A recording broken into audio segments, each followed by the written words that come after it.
El 31 de octubre de 1529, Martín Lutero clavó en la puerta de la Catedral de Wittenberg sus famosas 95 tesis, que tenían la intención de regenerar la Iglesia y que dieron inicio a la ruptura de la Iglesia católica, y surge entonces la Iglesia protestante. Fueron muchos los factores que ayudaron a que los movimientos de reforma que se estaban gestando dentro de la Iglesia católica pudieran por fin cuajar en ese preciso momento de la historia.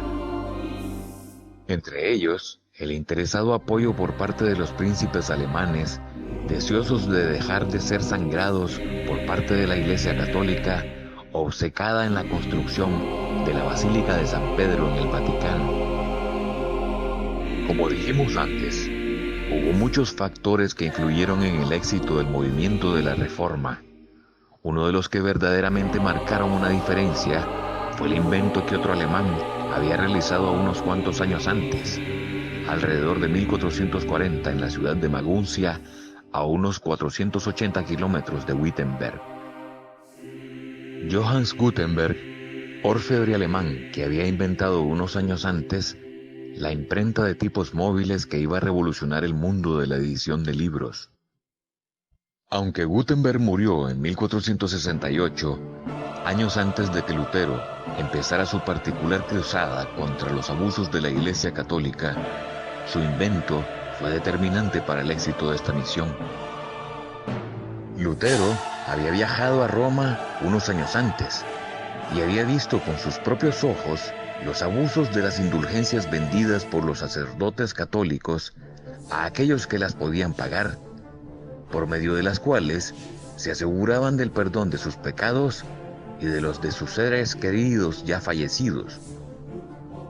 Dichas indulgencias servían para financiar la Basílica de San Pedro y aumentar la riqueza de la Iglesia, lo que era un abuso en toda regla desde el poder eclesiástico hacia los creyentes más humildes, que desde el discurso del miedo se sentían obligados a desprenderse de lo poco que tenían en favor de la Iglesia para obtener el perdón divino. Toda esta práctica repugnó a Lutero y prendió la llama reformadora en su corazón. Él estudió teología y, en consiguiente, el conocimiento de la Biblia y poner bajo sus enseñanzas las prácticas de la Iglesia fue determinante para que empezara la cruzada reformadora. A los ojos de la jerarquía de la Iglesia, el gran pecado de Lutero no fueron sus denuncias, su oposición a las indulgencias o sus incendiarias declaraciones. Lo que de verdad generó la reacción de la Iglesia fueron las publicaciones de Lutero, que además estaban en alemán al alcance de todo el pueblo.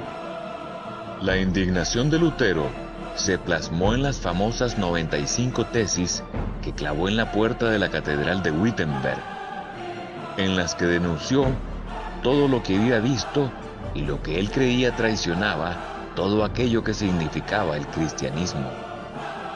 Las 95 tesis fueron traducidas al alemán y con la ayuda de la imprenta, aquí entra en juego el señor Gutenberg, rápidamente llegaron a toda Alemania. En pocas semanas sus tesis estaban circulando por toda Europa. Posiblemente estamos ante uno de los primeros casos en los que la imprenta fue determinante para la difusión de un mensaje en tan breve espacio de tiempo. Lutero fue perseguido por la Iglesia al no retractarse de sus declaraciones y denuncias.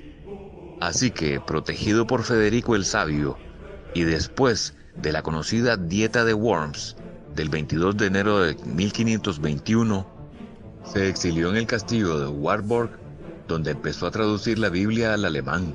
El Nuevo Testamento se imprimió en septiembre de 1522. Además, se imprimieron otros tratados y libros de Lutero. La imprenta facilitó que la Biblia llegara a las iglesias alemanas en un tiempo récord.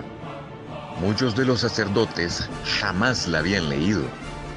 Simplemente se dedicaban a recitar los misales en latín que Roma les enviaba. Así que leer la Biblia en su propio idioma abrió sus mentes y fue el combustible necesario para que la Reforma Protestante se encienda y se extienda, primero por Alemania y después por toda Europa. Los países en los que la Reforma triunfó empezaron a pasar por cosas que años después siguen marcando la diferencia entre estos y los que siguen bajo la influencia de la Iglesia Católica. La Iglesia Protestante enseña que cada creyente es responsable de su relación con Dios y que dicha relación se basa en su conocimiento. Conocimiento que está en la revelación que el mismo Dios hace de sí mismo a través de su creación, de su Hijo Jesucristo y de su palabra. Por lo tanto, es necesario que los creyentes puedan acceder a la Biblia en su idioma original y desde luego han de aprender a leer para ello.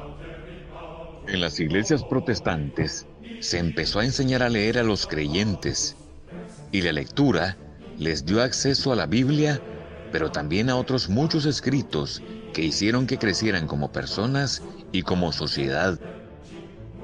Mientras tanto, en países como España, la Santa Inquisición Católica perseguía todas las publicaciones que fueran en contra de la Iglesia, lo que incluía la Biblia en todos los idiomas que no fuera el latín, que ni los sacerdotes conocían.